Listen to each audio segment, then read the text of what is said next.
پہلی بار تو میری لائف میں ایک خود کی بمبار کو ریجس نے مقابلے میں ہلاک کیا تھا.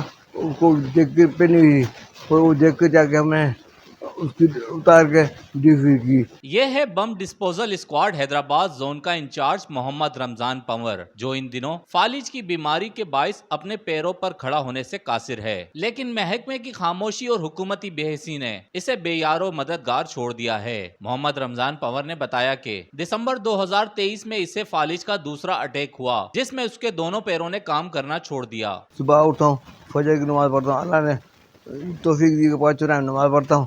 اسی پوزیشن میں اپنے ایک ہی کمرے میں رہتا ہوں. جب ڈاکٹر کے پاس جانا ہوتا ہے بچے مجھے اپنی سپورٹ میں لے جاتے ہیں بیچارے. وہ ڈاکٹر کے پاس رہتے ہیں پورا دن میں 24 گھنٹے سے ایک کمرے میں گزرتے ہیں. ابھی تک میرے کسی افسر نے مجھے فون تک نہیں کیا کہ بھائی آپ کی طبیعت کیسی ہے. بس اللہ کا کرم ہے، اللہ کے فضل و کرم سے میرا علاج چل رہا ہے. میری فیملی میرے ساتھ ہے اور میں علاج میں کافی بہتری آئی ہے. دوسروں کے لیے اپنی زندگی جان پر لگانے والا انسپیکٹر محمد رمضان پنور اپنی قابلیت سے کئی اعزاز اپنے نام کر چکا ہے اور بیماری کی اس حالت میں آج بھی اپنے کام کو یاد کرتا دکھائی دیتا ہے. ڈاکٹر صاحب کہتے ہیں آپ لوگوں کی فزیوتھراپی مستقل ہونی چاہیے اور اپنے ایکسرسائز کے کچھ آلات ہیں وہ آپ کو پرووائڈ ہو جائے تو آپ جلدی امپرومنٹ ہو جائے گی آپ کی. انشاءاللہ آہستہ آہستہ بہت امپرومنٹ ہو رہی ہے.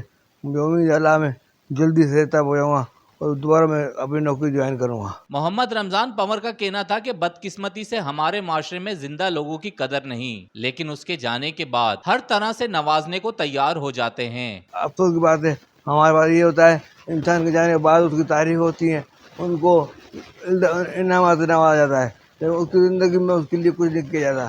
یہ بڑے دکھ کی بات ہے. مجھے تو ابھی ضرورت ہے مجھے جیسے میں بیماری کاٹ رہا ہوں تو ابھی میری سپورٹ ہونی چاہیے نا. اس کے بعد اگر صحت مند ہو جاؤں گا اللہ کر میں پھر پاؤں میں کھڑا جاؤں گا، مجھے پھر کسی چیز کی ضرورت نہیں ہے.